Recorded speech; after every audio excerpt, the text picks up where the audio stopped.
시간은 없고 말씀은 전해야 되고 이 방대한 내용을 30분 나머지 그거 시간에 하려니까 본문도 제대로 읽지 못하고 이렇게 출발합니다. 사도행전 강의를 지난주부터 시작했습니다. 5주에 걸쳐서 사도행전 28장을 다 강의하려고 이렇게 하니까 바쁘게 갑니다. 그러니까 여러분들 13장 1절부터 14장 25절 마지막 절까지는 1차 전도 여행의 본문이니까 못 읽으신 분들, 나머지 부분들은 집에 가서 꼭 읽으셔야 돼요. 그리고 2차 전도 15장이 이제 예루살렘 회의고 16장에서 이제 또 시작하잖아요. 2차 전도 여행 그 부분까지 같이 읽으셔야 돼요. 계속적으로 사도행전을 여러분들이 13장부터 계속적으로 이렇게 읽어 내려가신 가운데 제가 스토리텔링으로 이렇게 중간중간 설교 말씀을 통해서 중요한 부분만 우리가 짚고 넘어갈 거예요. 그렇게만 아셔도 그 사도행전의 구조를 아니까 사도행전 몇 장까지 있죠? 28장. 그러면 29장은 우리가 씁니다. 누가 쓰는 거예요? 내가 쓰는 거예요. 아멘. 할렐루야. 지금까지 수많은 믿음의 선진들이 사도행전 29장을 써 내려가고 있고 우리도 써 내려가고 있고 앞으로 오는 우리 아이들의 세대도 사도행전 29장을 써 내려갑니다. 언제까지? 주님 오시는 날까지. 할렐루야. 사도행전 29장을 잘 쓰기 위해서 우리가 그 바울서로 어떻게 선교를 간단히 했는지 그걸 깨달아 알아야 되는 거예요. 내가 보면 하지 말고, 그죠? 내 뜻대로 하지 말고 하나님의 뜻으로, 하나님의 인도하심으로, 성령의 인도하심으로, 또 다른 말로 사도행전은 성령 행전이라고 말씀드렸지 않습니까?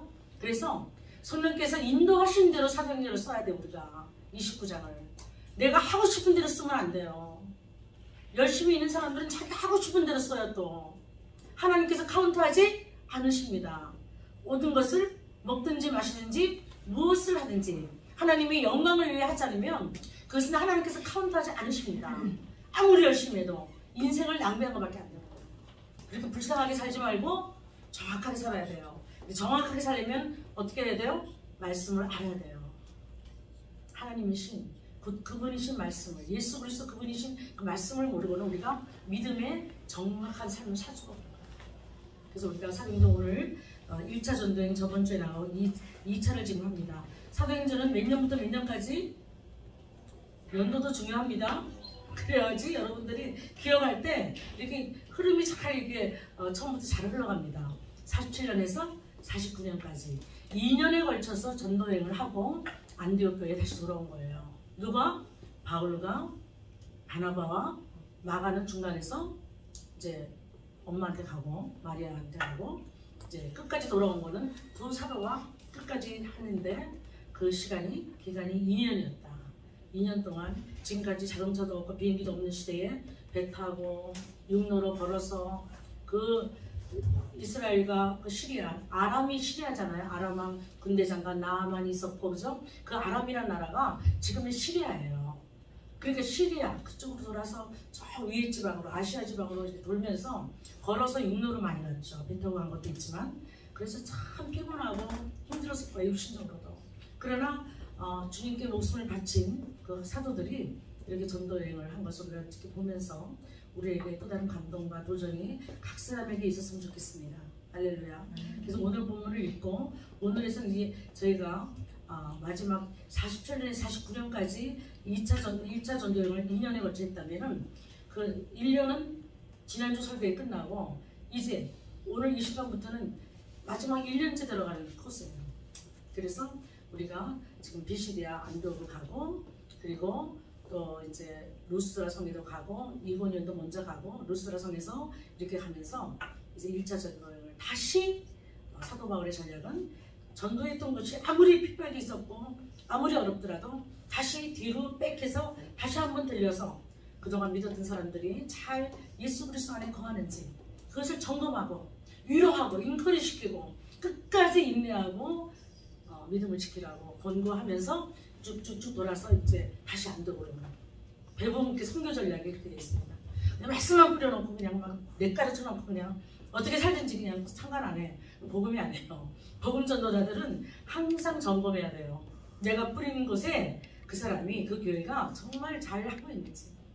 그래서 이 서신서, 바울이 쓴 서신서의 13권이 다 어떤 서신이에요? 그 세우는 가정교회들이, 조그만 교회들이 문제가 많이 발생되는 거예요. 교회라는 공동체 안에서 함께 생활하면서 각각 개인으로 살았던 사람들이 교회라는 가정 공동체, 조그만 이런 교회죠. 이런 거. 가정집에서 되었으니까. 에베소 교회, 뭐 성원화 교회, 교회는 교회지만 다 가정에서 드리던 교회였습니다. 그때는 건물로 큰 교회가 존재하지 않았던 시대예요. 다 가정교회예요. 빌립보 교회도 가정교회예요. 그다음에 교회가 조그맣더라도 상처 입지 마시고 충성하세요. 할렐루야. 하나님은 작은 것을 역사하십니다. 큰 베드로 성당 그런 캐톨릭에서 역사하시는 게 아니에요. 할렐루야. 대형 교회에서 역사하시는 분이 아니에요. 물론 역사하시지만 항상 예수 그리스도 이름 안에 모이는 자들 안에서 두세 사람이라도 역사하시는 분이 주님이십니다. 할렐루야. 그래서 이제 쭉 여행했어요. 오늘은 이제 이고니온부터 시작해요. 이고니에 들어갔어요. 복음을 전하고 항상 갈 때마다 회당에서 복음을 전하죠. 사도 바울은 늘 자기 민족에 대한 애타는 마음이 있었어요. 왜 하나님은 자기를 이방인의 사도로 세웠을까? 자기 민족은 지금 예수 믿는 모르고 자기를 핍박하고 돌로 치려고 달려드는데 하나님 우리 민족은 어떻게 됐습니까? 그런 마음이 들지 않았겠어요? 만약에 제가 이방인의 사도로 하나님께 불림받았어도 우리 한국을 위해서 기도하는 마음이 늘 있죠. 왜 한국이 항상 관심사잖아요. 이곳에 떠나왔어도 한국이 잘 돼야 좋잖아요. 왜냐하면 우리의 뿌리가 그것입니다. 육신의 뿌리가 한국 땅에서 태어나게 하시고 그것을 살게 하시고 하나님의 뜻에 의해서 미국으로 옮기셨지만 그 뿌리를 우리는 무시할 수 없거든요. 그래서 기도할 수밖에 없어요. 사도 바울도 꼭 회당에 들려요.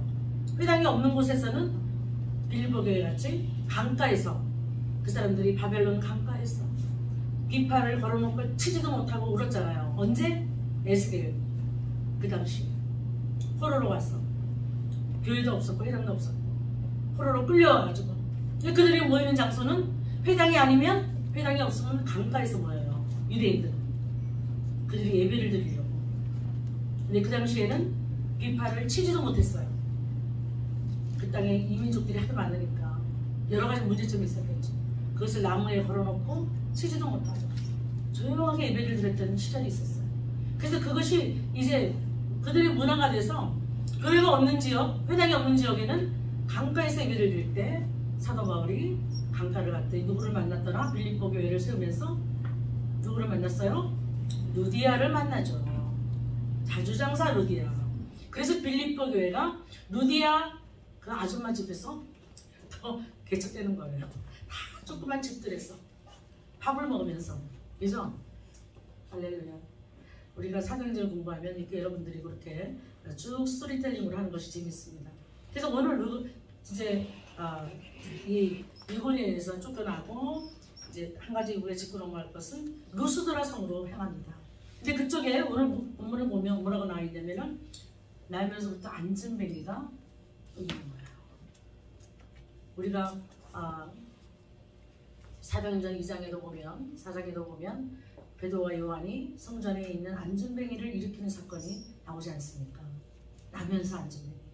물론 피지컬적으로 물론 안전뱅이를 일으켰지만 우리가 또 이걸 영적으로 해석해 보면 우리는 다 주님을 몰랐을 때 예수 그리스도가 없었던 시대에 우리는 다 영적인 소경이고 영적으로 우리가 다 안전뱅이 주저앉아 있는 거예요. 일어나지를 못하는 거예요.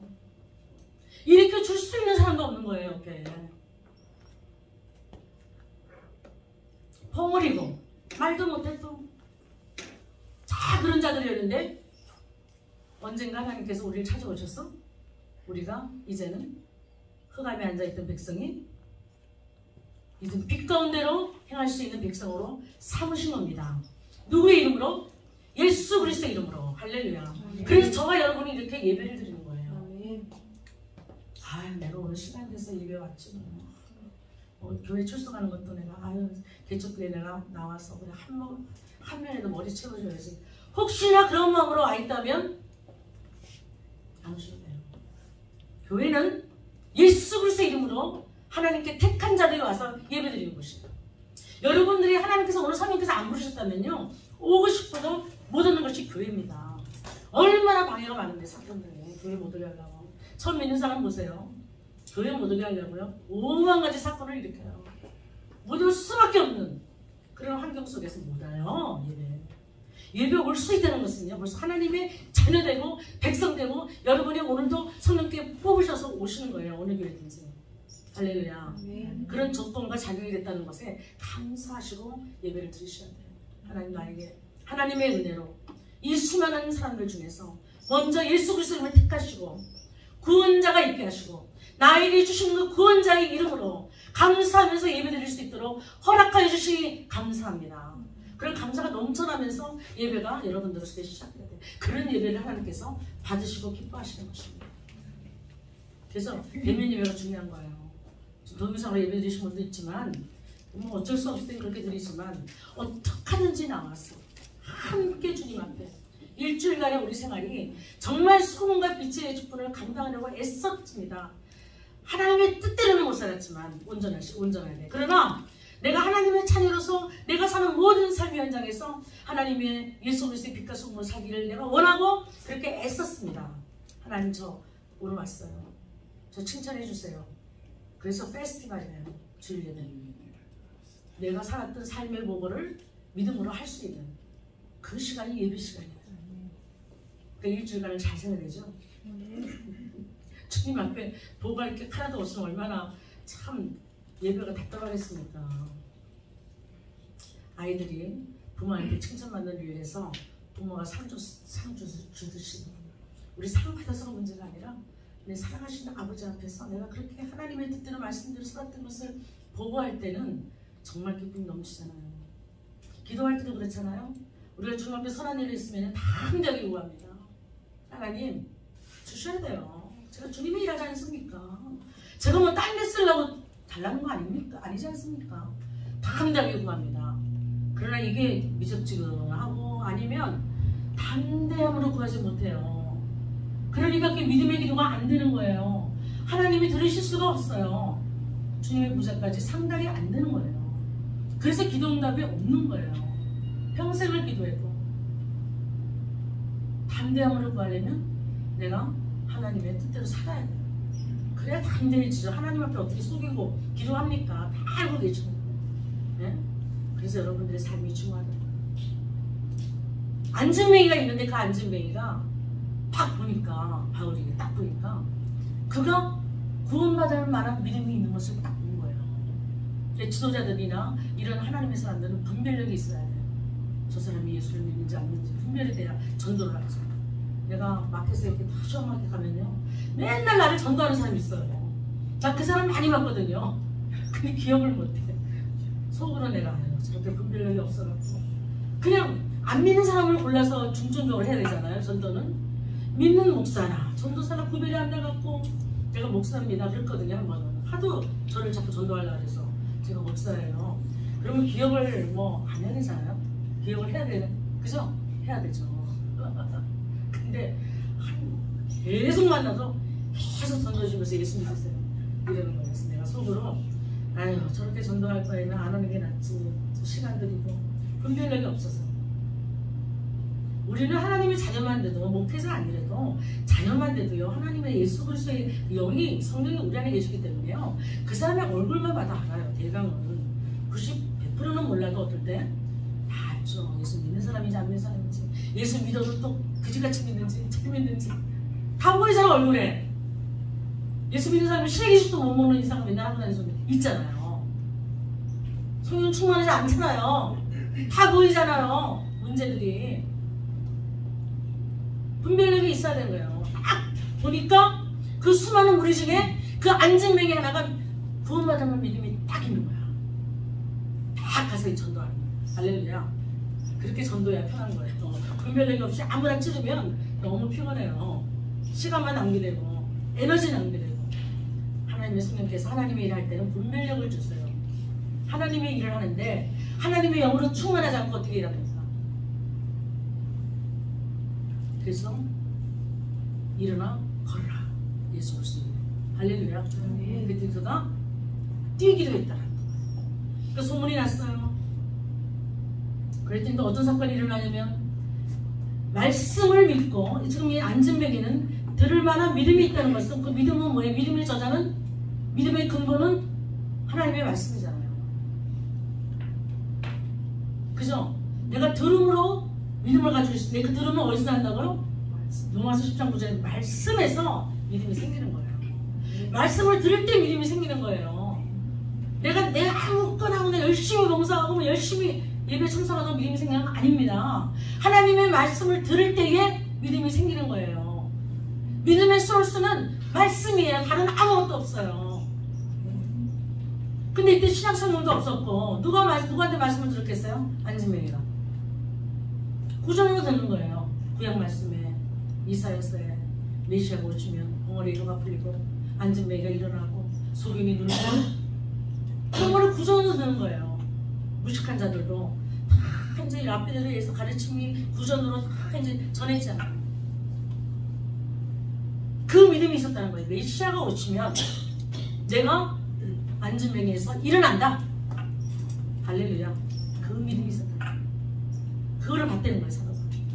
근데 그 믿음이 어디서 오냐면 그 믿음은 이사야서 말씀의 그 믿음의 그 구원자는 그 메시아는 누구다? 예수 그리스도시다. 그러니까 딱 일어나는 거야. 할렐루야. 예수 그리스도. 그 말씀이 구약의 말씀이 암송으로 했든지 이 사람이 어떤 식으로 간직하고 있든지 그 말씀에 지식이 있으니까 그 말씀을 가지고 있으니까 믿음의 근본이 있는 거예요. 그 믿음을 사도 바울이 건드린 거예요. 할렐루야. 그래서 기적의 역사가 일어난 거예요. 그런데 여기 지금 뒤에 나오는 우상 숭배하는 자들이 나옵니다. 이 기적을 보고 너무 신기한 거죠. 또 우상 믿는 자들.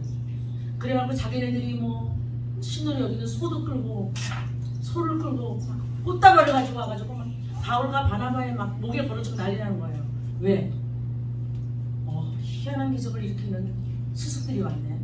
우리보다 어떤 신을 믿길래 이렇게 기적을 행하는가. 그래서 목걸이에 걸어주고 뭐라 그래요? 그들이 바울이 이제 바나바가 나이가 많으니까 스스가 뭐냐면 제가 이렇게 말하면서 그렇지 중국말이 아니에요. 그거는 뭐냐면 제우스 신이다. 당신 신 중에 제일 높은 신이 제우스잖아요. 그죠? 근데 그리스 신화에 나오는 거고 로마 신화에서는 이 제우스를 주피터라고 그래요. 다들 많이 아시는 신이잖아요. 그러니까 그 사람은 제일 주신이에요. 중요한 신. 높은 신이니까 바나바가 나이가 많으니까 그 사람한테는 스스라고. 이 사람도 바울은 좀 나이가 어렸잖아요. 그때. 그러니까 바울에게는 허메라는 것은 뭐냐면 그리스 신화에 나오는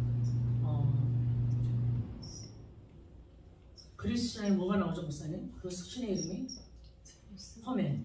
네. 근데 그게 로마 신화에는 머큐리예요. 머큐리 차 있죠? 머큐리 차. 그건 지혜라는 말이에요. 지식 그런 말. 그래가지고 막 꽃다발을 걸어주고 막 그 앞에서 막 그냥 제사 지내려고 하니까 기가 막힌 일이죠. 예수님의 복음을 전하다가 우리가 그렇게 영광을 받을 때가 있다는 거예요. 그때 정말 조심해야 돼요. 우리가 너무 당신들하고 똑같은 성정이다. 이것을 행하시는 분은 하나님이시다. 하나님의 아들 예수 그리스도이시다. 그리고 막 물리치잖아요. 그럴 때 물리쳐야 돼요. 은사 많이 받은 자들이 영광을 받아버리니까 하나님의 사역이 못 되는 것이 너무나 많은 거예요. 그리고 그 사람의 말로는 형편없이 그게 끝나는 것을 우리가 많이 봅니다. 그래서 우리는 하나님의 복음을 전할 때 막 사람들이 몰려와요. 그리고 핍박받는 사람도 있고 하는 사람도 있고 이 두 가지 관리를 딱 갈리거든요. 그렇죠? 지금 막 우상 믿는 사람들이 막 너무 신기해가지고 막 자기네 신들을 데리고 막 꽃다발을 가지고 막 그냥 칭송하는 거예요. 그럴 때도 조심해야 되고, 그렇죠? 배척받는 거는 외래도 괜찮은 거예요. 왜냐하면 배척받을 때 우리가 핍박받으니까 기쁘죠. 내가 주님의 일을 했구나. 이게 분별력이 가지만 우리를 뭐 높이 부를 때는 살짝 그 영광을 예수를 이렇게 하나님께 드릴 영광을 우리가 살짝 받아버리는 경우가 있기 때문에 굉장히 조심해야 돼요. 그래서 성경 해석하기 헐메뉴리, 그러니까는 지혜로운 책이다. 지식의 책이다. 그 성경 해석학을 신학교에서 그렇게 부릅니다. 이거 헐메. 사도 바울에게 얘기했던 헐메라고 신이 있잖아요. 헐메 신. 그 신을 붙여준 거예요. 그 이름을. 근데 한쪽에서 메시아에 대한 믿음이 있던 맹인이 일어날 때는 그 말씀에 근거가 있고 배운 하나님의 지식이 있어서 그 근거에서 나온 믿음이기 때문에 역사가 일어나도 하나님을 믿는 백성들의 수요가 늘어나면서 영향력을 끼칠 수 있는데 이 우상들을 섬기는 이 사람들이 아무리 주님 앞에 영광 돌리고 그렇게 와도 또 핍박하는 무리들과 함께 이 사람들은 주님 앞에 쓰임 못하는 것을 볼 수가 있어요. 하나님의 복음이 전파되고 하나님의 역사가 하나님의 말씀을 통해서 표적과 기사로 나타날 때에 딱 두 가지 종류로 나타나요. 그것이 말씀이 있는 사람들은, 지식이 있는 사람들, 하나님에 대한 지식이 있는 사람들은 더 하나님을 알고자 더 예배드리고 회당에 들어가는데 그 다음 회당이 이제 일주일에 한 번씩 안식일 있잖아요. 그 안식일을 기다리지 못해가지고 막 만났다 그랬어. 본문에 자세히 읽어봤어요.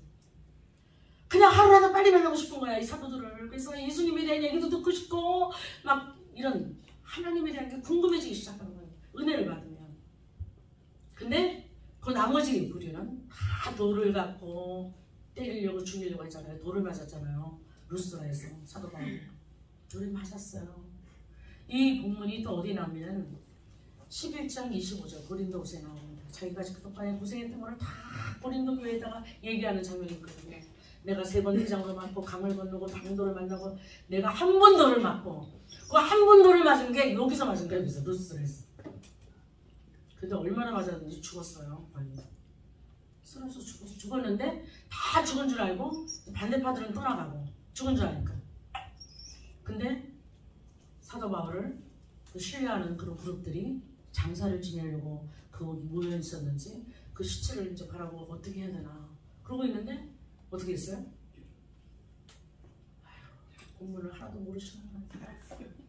일어났잖아요. 툭툭 털고 잠깐 그냥 누웠다가 일어난 것처럼 죽은 줄 알고 버렸는데 성 밖에 툭툭 털고 에휴 이 지방에서 뭐 전도 못하겠구만 그러고 이제 가는 거. 네? 하나님의 복음은 한번 문을 열면 닫을 자가 없습니다. 아무리 핍박과 고난과 우리가 보기에 사방이 막힌 것 같은 이런 팬데믹 가운데 교회 예배를 드리지 못하게 하고 계속적으로 핍박이 온다 하더라도 하나님의 교회는 하나님의 말씀은 절대로 방해받지 않습니다. 물론 행정적으로 제재를 받긴 하겠지만 그러나 그 본질은 절대 제재받을 수가 없어요. 왜? 하나님의 말씀이기 때문에 아무도 건드릴 수 없는 아무도 방해할 수 없는 이 천지만물을 지으시고 지금 이 천지만물을 통치하시는 하나님의 말씀이기 때문에 절대로 예배가 방해받지 못합니다. 혼자 예배를 드려도 이제 세월이 그렇게 악하게 돼서 혼자 예배 드릴 때도 있을 거예요. 집에서.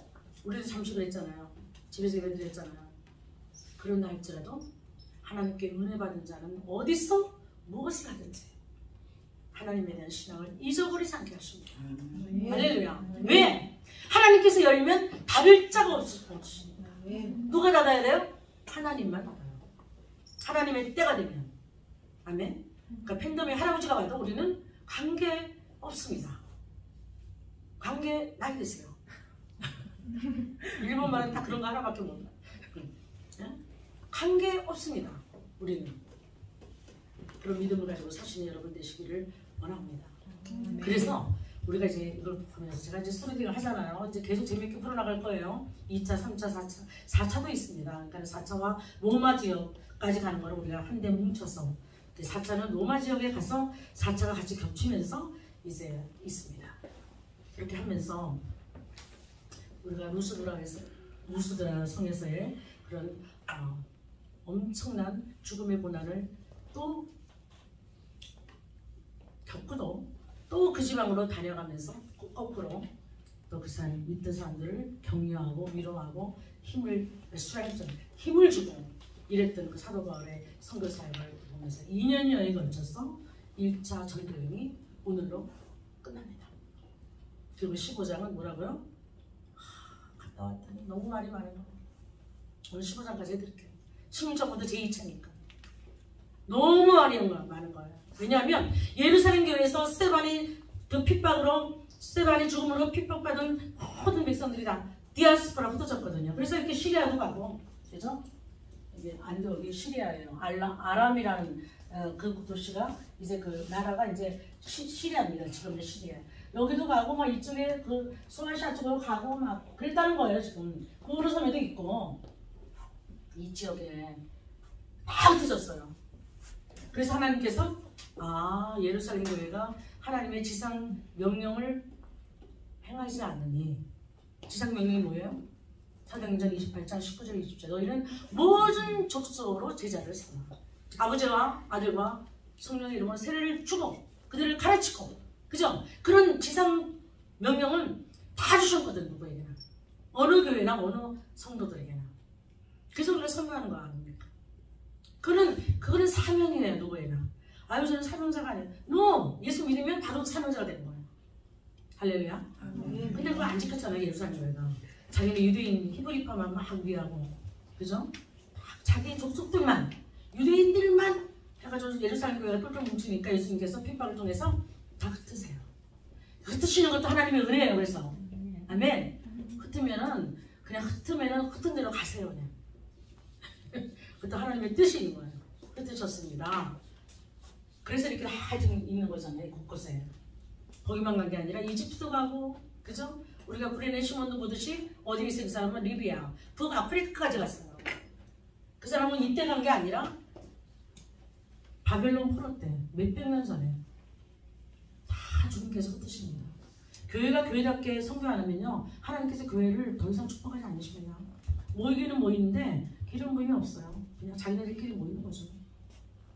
그래서 많이 모인다고 그게 하나님이 원하시는 교회인가? 그것도 우리가 점검을 해봐야 돼요. 정말 하나님의 뜻대로 이 사도 바울과 이 지금 바나바 같이, 바나바는 담임 목사였고 사도 바울은 교육전도사였는데 담임 목사가 하잖아요. 선교지로. 이 초대교회, 안디옥 교회 선교가. 담임 목사 간다 그러면 저희 교회는 뭐 가만히 있겠지만 배울 교회에서 담임 목사가 선교 간다면 안 말리겠어요. 선교 목사님 어디 가시나니까 교회를 지키셔야죠. 이 많은 사람들 다 그렇게 나오죠. 저희 교회는 제가 가도 뭐 아무도 말릴 수 없을 것 같아요. 잘 다녀오세요. 목사님들 많으시니까. 그쵸? 근데 보통 교회는 그렇게 안 한다고. 담임 목사가 선교지에 떠나는 예가 없어요. 목회하다가 갑자기. 근데 이 지금 안디옥 선교는 그렇게 해서 시작된 거예요. 하나님이 원하시는 선교는 담임 목사, 부목사 안 가리십니다. 하나님이 성령께서 금식하고 떠나라 그러면 어떻게 한다? 가라? 간다. 은혜교회 얘기했잖아요. 제가 가라 간다 책 있다고. 예.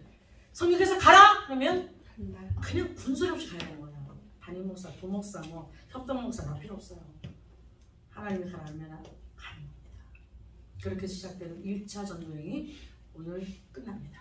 그리고 이제 종교회의를 통해서 수많은 교회들 몇 교회를 세웠는데 그 교회들이 문제가 많은 거예요. 이 사람들이 옛날 예루살렘 교회에 있었던 사람들이니까 구약에 유대교회 강했잖아요. 그들이 예수 그리스도를 믿었다 해도 그 유대교의 그 존재, 그 잔재를 빼내지 못하는 거예요. 그래서 너희들이 예수 그리스도 믿는 거 좋아. 근데 율법과 할례를 받아야 돼. 그래야지 너희들이 진짜 예수 믿는 거야. 이렇게 된 거예요. 그래 얼마나 힘들겠어요. 예수 믿는 것도 힘든데 거기다가 율법의 짐을 쥐어가지고 새신자들이, 이방인들이 할례까지 받으려고 얼마나 힘들겠어요. 그렇죠? 그래서 성서에 이렇게 나옵니다. 경건한 사람이라 할 때는 할례 받지 않는 유대인을 경건하다고. 유대교의 사람. 그러니까 할례 받지 않고 유대인인 사람들이 있어요. 이방이죠. 유대교를 믿으세요. 그래서 말들이 많은 거예요. 사도 바울이 가짜 복음이다. 사도 바울이 말이야. 예수님 진짜 오지 못했잖아. 그 사람은 12사도 아니잖아. 그리고 또 핍박했잖아. 믿는 사람들. 그러다가 어쩌다가 자기가 은혜 받아 사도 냈는데 그럼 어떻게 믿어? 그 사람이 전하는 뭐 어떻게 믿을까? 우리가 반쪽 복음이야. 그 사람은 진짜 사도가 아니야. 이런 말들이 막 도는 거예요. 이런 지방에서, 대척교회 한 데서, 사도 바울이 세운 교회에서. 그 사도 바울이 갔다 와서 쓴 게 뭐예요? 49년도에 갈라디아서를 씁니다. 갈라디아 교회가 또 많았으나 다 문제들이 있었지만 갈라디아 교회에서 문제가 심각해진 거예요. 율법과 복음에 대해서. 그래서 율법과 복음하면 갈라디아서를 보는 거죠. 그렇죠? 그래서 교회가 세워지고 그 교회가 세워진 교회에서 문제가 생겼기 때문에 편지가 나간 것이 지금 우리가 성경이 된 거예요. 사도 바울의 서신. 그러니까는 그때는 문제거리 때문에 고통받았지만 그것을 서신으로 쓰고 그것이 성경으로 남아서 우리한테까지 교훈을 줘요. 그러니까 하나님은 다 우리에게는 보이는 안 좋은 일들도 나쁜 일들도 문제거리도 하나님께서는 다 합력하여 선을 이루시느니라. 그래서 우리 인생에서 안 되는 거 많죠. 잘 되는 것보다 안 되는 게 더 많지 않겠어요? 우리 앤디 형제님 인생이 잘 풀려나가지 않는 때가 많잖아요. 계획한 대로. 근데요 하나님 다 그거 쓰십니다. 정말 쓰십니다. 합력해서 선을 이루십니다. 하나님의 일들을 위해서 우리의 실수와 우리의 낭만과 우리의 모든 과거의 아픔들을 상처를 다 쓰십니다.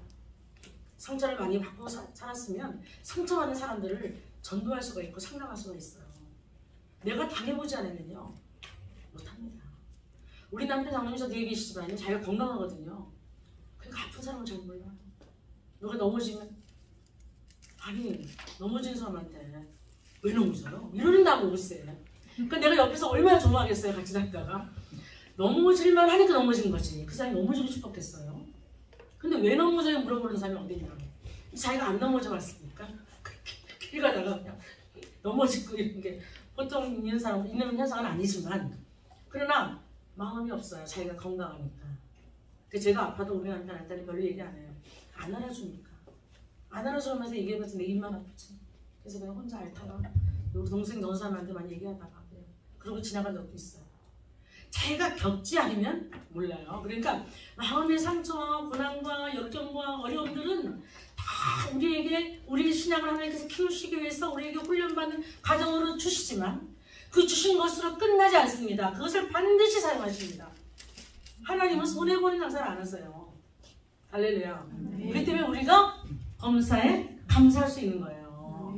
안 좋게 보이는 사건도 하나님의 입장에서 보면 하나님의 안목에서 보면 다 뜻이 있거든요. 우리는 몰라요. 그 뜻을 지금은. 지나놓고 보면 또 알아요. 그러나 지나놓고도 모를 적도 있어요. 그러나 하나님은 아시니까 분명하게 우리를 그렇게 사용하십니다. 그래서 가장 우리 삶의 순간순간마다 다 소중한 거예요. 사람이 다 80억 인구가 다르듯이 다 다른 문제들이 조금씩 다른 문제들이 다 있고 그런 문제들이 하나님 앞에서 하나님 앞에 나오면 그런 것들이 다 하나님의 사용하는 도구들로 구원의 통로로 그렇게 쓰임받는 거예요. 너무 감사하셔야 돼요. 고난이 많을수록 더 쓰임받으십니다. 감사하셔야 됩니다. 하나님이 감당할 만한 시험밖에는 안 주시거든요. 그러니까 내가 고난을 많이 받는다 그러면 나를 하나님께서 굉장히 크게 쓰실 거구나. 또 한면으로는 내가 약하지 않고 좀 강하구나. 약한 사람한테는 고난이 주면 떠나가잖아요. 감당이 안 돼서. 근데 감당하고 있는 사람들은 여러분들은 하나님 앞에 그만큼 인정받고 내가 강하니까 하나님께서 이렇게 또 크게 고난을 주시는구나. 그것도 감사해야 돼요. 강하고 다 함대해야 되니까. 그걸 쓰시거든요. 그 기준을. 할렐루야. 그래서 1차 전도회 오늘 끝나면서 여러분들 보면 계속 읽어보세요. 쭉 읽으세요. 28장까지. 읽고 또 읽고 28장까지. 그 29장은 내가 매일매일 상속해서 이 말씀을 듣고 내가 써 내려가는 것입니다. 할렐루야.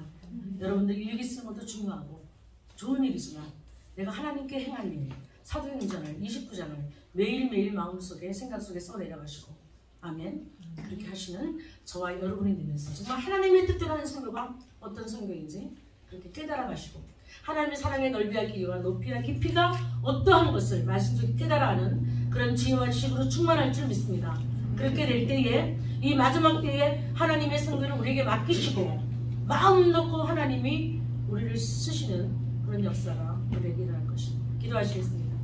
참으로 좋으신 아버지 하나님, 오늘 말씀을 통해 다시 한번 사도 바울의 1차 전도회를 오늘 마치면서 간단하지만 그러나 핵심을 저희들이 말씀을 공부하고 그 구절을 공부하면서 어떻게 선교를 감당해야 되는지 그 선교 전략과 그 선교에 하나님께 쓰시는 그런 모든 조건들을 깨달아 알게 하심을 감사드립니다. 우리가 선교하고 전도하며 교회 일에 봉사하면서 흔들리지 않은 믿음으로 나아가게 하시고 오직 말씀에 입각하여 그 믿음을 가지고 우리가 출발하고 모든 과정을 진행시킬 수 있도록 우리에게 하나님의 지혜로 충만케 역사하여 주시옵소서. 우리의 남아있는 때가 이제 얼마 남지 않았는데 시간을 낭비하지 아니하고 허비하지 아니하고 헛된 것을 구하지 아니하며 오직 주 예수 그리스도만을 위하여 우리의 모든 남은 생을 전력으로 충성할 수 있도록 우리를 축복하시고 인도하여 주시옵소서. 감사드렸고 예수님의 거룩하신 이름으로 기도하옵나이다.